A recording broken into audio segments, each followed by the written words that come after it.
Let's pray. Heavenly Father, help us come out of hiding and be your witnesses to the ends of the earth. In Jesus' name, amen. You know, being a Christian is not a witness protection program where you go through plastic surgery and get a whole new ID and get moved to some town in Montana so Satan can't find you anymore. It wouldn't work, because even if nobody else who you knew who you were, you would know who you were. And eventually you would say something or do something to spill the beans on your old identity. You'd go back to who you used to be. See, the Christian faith is a lifelong journey, a process of discovery of how God's grace and mercy work. You don't escape who you were. You let God transform you into who you are becoming through His grace and mercy. Every morning you wake up and you ask yourself, who am I? You turn on the TV, check your news feed, open your email, sort through all the brokenness, the pain, the hurt that's in the world and in your life. And this is why you need a Bible on the table next to your bed, or on the coffee table, or one on your app, on your phone, or at your desk.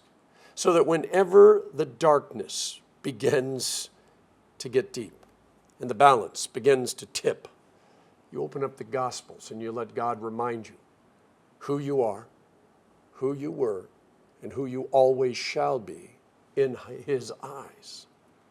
Each day you must choose to hold on to Jesus and let Him hold on to you. And if by chance you let go for a day, a week, or years, there is always hope as long as you are still breathing.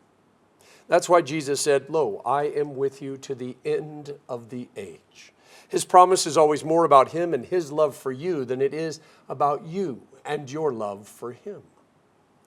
So the Tower of Babel, once upon a time, all these stories, Daniel and the lion, Shadrach, Meshach, and Abednego, the fiery furnace, Moses parting the Red Sea, Joshua and the Battle of Jericho, the Tower of Babel, they were all taught in Sunday school.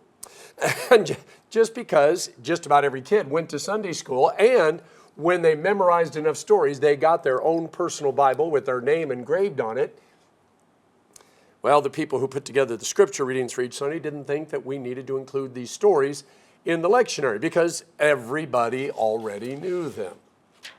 But a lot of people today, including some in church, struggle with stories like the Garden of Eden, the Tower of Babel, Sodom and Gomorrah, and Noah's Ark. They get relegated to myth status, placed in the same category as Icarus and his broken wings, Zeus and his lightning bolts of jealousy, and Paul Bunyan and his big blue ox, Babe. Now, I may be old-fashioned, but I actually believe these stories in the Bible took place. Now, did they take place exactly as they were written? Well, there is a lot of information missing, information that actually might help us believe. But you see, that's not the point. God could write a 700-page book on each individual event, and we would still have a million questions. It's just the way our mind works. We live by faith, and it is not faith in the stories that we're reading. It is faith in the God who these stories are about. Do you see the difference? These stories cannot save you, but the God who is at the center of the stories can. These stories are not there as a historical document by which and through which you decide if you're going to believe in God or not. These stories are as much about you as they are Adam, Eve, Jonah, Abraham, Sarah, Esther, and Ruth.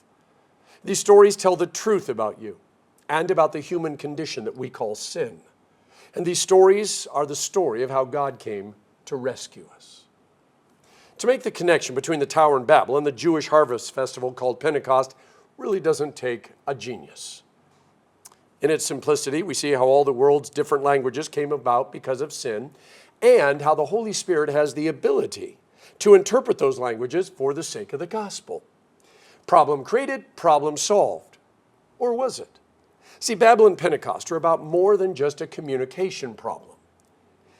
If it were just a matter of translation, well, we could let AI do it for us. Have you seen all those commercials? How do I tell this person this? How do I say this in this language? It would be so simple. But the words on the page require more than paper and ink. And words spoken require more than volume and maybe a backup PowerPoint presentation. The Holy Spirit alone creates faith and leads us into a relationship with God.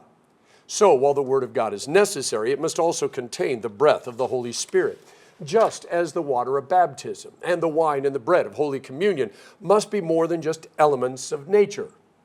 They must have Jesus in, with, and under them in order to become means of grace. If we boil the Tower of Babel down to its simplest level, it's about our unwillingness to trust God.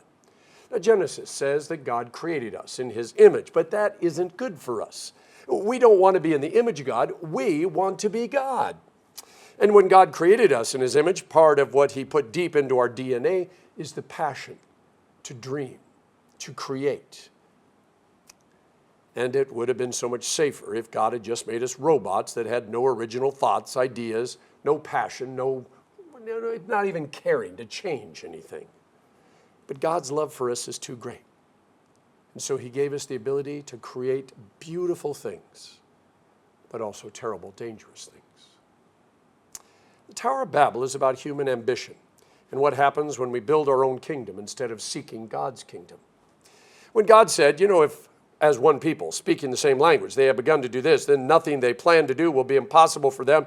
Come, let us go down and confuse their language so they will not understand each other. He actually was not worried about us building a tower that reached the heavens, or somehow us being able to storm the gates of heaven and conquer His heavenly kingdom.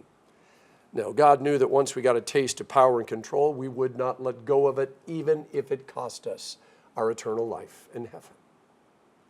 If you read the context of the story, you see that God told the people to spread out over the whole world, find places where they could live and create and enjoy the life that God had given them. But the people got fixated on cities, large groups of people where there were Walmarts and Home Depots and lots of places to eat and party. And on the surface, there's nothing wrong with McDonald's, Koa Pancake House, or Chick-fil-A. But where there are people, especially where there are lots of people, there's sin. And that sin tends to grow exponentially. You see, in a city, you don't have to know your neighbor. You don't even have to care about your neighbor. The government is going to protect you and clean up all your garbage. And everything your heart desires, including some of the things your heart shouldn't desire, are right at your fingertips. When God said to scatter, it was so as smaller groups of individuals we would know each other, care for each other, protect each other. God wanted us to develop a sense of community.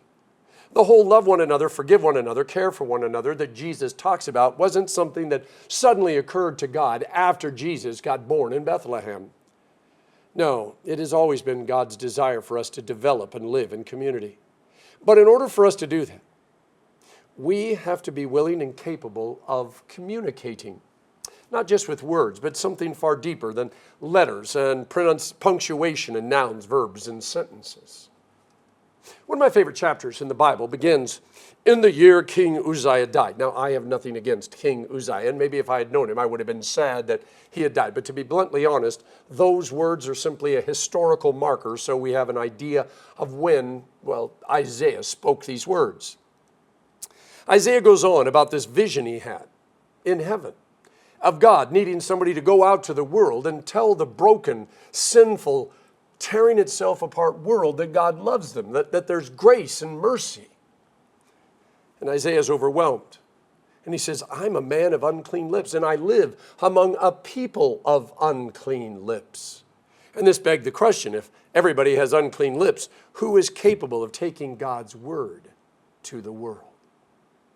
And that brings us to the gospel lesson, where everyone who is anyone is headed to Jerusalem for the harvest festival. It's the best food, the choicest wines. It's a chance to see old friends. Shavuot commemorates the giving of the Torah to Moses at Mount Sinai. It takes place 7 weeks or 50 days after the first day of Passover, which is why it's called Pentecost, which simply translates as the 50th day. Now, Shavuot is a time of feasts, of special prayers, of abstaining from work, of eating dairy foods. I like to think of it as eating ice cream. And staying up all night and studying the Torah in a tent. It's a time of renewal, a reminder of the covenant that God made between him and his people. Other traditions include reading the entire book of Ruth and putting flowers everywhere because, after all, it is spring. Now, at the time the gospel was written, the Jewish nation had been conquered by and was controlled by the Roman government. And the Roman government tolerated the church, but it severely restricted what it could do and couldn't do. And so any chance the people had to get together and celebrate, well, they took full advantage of it. A lot of those special prayers the people said were for God to send the Messiah, to end the occupation of their homes and country, and restore their proper place in the world. Enter Peter and his disciples, who have tongues of flames and surrounded by the sound of a rushing wind. Oh, and they can speak dozens, if not hundreds, of different languages, so that the stories of God's grace can be told in people's heart language. You know, the language that they dream and that they pray and tell their stories in. The crowd hears the disciples and assume they're drunk. And no one seems to notice, or at least nobody seems to say anything about the tongues of fire and the sound of the rushing wind. Peter's quick to point out that these men are not drunk. It's only 9 a.m. To be honest, that seems like a pretty flimsy explanation, but it's enough that quite a few of the people are willing to stop and listen to what the disciples have to say. How hungry do you have to be to consider eating something that normally you consider disgusting? How hard up do you have to be to consider working a job that you used to look down on? What would it take for you to apologize to someone that you said that you would never, ever, ever speak to again? If you'd been praying for a Savior your whole life, and the church had been praying for a Savior for thousands of years, and that Savior still hadn't shown up, would you be willing to listen to a bunch of men with tongues of flame dancing over their heads, and they're all speaking different languages? Peter doesn't flatter these people, doesn't try to dazzle them or bribe them. He just quotes scripture from the prophet Joel. And by the way, Joel's prophecy would not have been popular among the leaders of the church, because this is what God said: in those last days, I am going to pour out my Spirit on all people. Your sons and daughters will prophesy. Your young men will see visions. Your old men will dream dreams. Even on my servants, both men and women, I will pour out my Spirit in those days, and they will prophesy. Every time somebody tells me that only pastors can preach, I point to this verse. See, it may be my job on Sundays to preach a sermon, but you, whether you are male or female, young or old, you have a calling to preach as well. You don't have to be as long-winded as me. You don't have to tell, people from a pulpit like this. You don't have to have a script. You just have to tell people what God has done in your life and what He is doing in your life. You don't need to go into great detail. Sometimes it's as simple as, I was feeling lower than a snake's belly the other day when I heard my favorite Christian worship song cheered me right up. Or, did you see that sunset? It was absolutely amazing. Or here in Hawaii, did you see that rainbow? It's my 4th one of the day. Or, how can I pray for you? Peter ends today's sermon with everyone who calls on the name of the Lord will be saved. Now, if there is anything more offensive than a child or an old man or a young girl or a homeless vet preaching the gospel, it's that anyone, no matter where they were born, what language they speak, or if they happen to be rich or poor or even a Cubs fan like the Pope, that they can be saved. I want you to think about those verses. First, whoever calls on the name of the Lord will be saved. And secondly, anyone can preach God's word to their neighbor, their family, or even the stranger on the bus. Like a lot of verses in the Bible, we have to connect this verse to another one.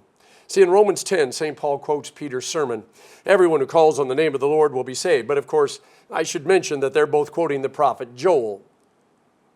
Yeah, the one who said that God was going to speak through anyone and everyone because of His love. Paul puts a twist on it, though. How can they call on the one that they've not believed in? And how can they believe in the one of whom they have not heard? And how can they hear without someone preaching to them? And how can they preach unless someone is sent? You are sent every moment of your life to bring the good news to someone. You don't have to be as long-winded as us pastors. Don't be too obtuse like professional theologians. Don't be all cute like those TV preachers. Just be you. The good news is as simple as Jesus loves you. So do I. And if those three words, Jesus loves you, come with a hand to hold, a shoulder to cry on, a meal to eat, the promise of forgiveness, or just not having to be alone, it will be better than any sermon that I could ever hope to preach. And the whole speaking in other languages thing, where there are people you understand and who understand you because you share something deeper, something beyond just being human together. And that's why God sent you to one another. You cannot hold your own hand or hug yourself or sit in your own lap and tell yourself a story. But you can do that for others, and others can do that for you. And if by chance, which, by the way, because it's God, means it's not a chance at all, God needs you to speak to someone in another language or a different culture, you may not get the tongues of flame. Oh, look at that, tongues of flame over my head. But God will make sure that you are understood, because that's how much God loves you and how much he loves the person he sent you to. 2 Peter 3:9 says God doesn't want anyone to perish. And so he calls us all out of the witness protection program to tell the world about love, mercy, and grace. In the name of the Father, and of the Son, and of the Holy Spirit. Amen.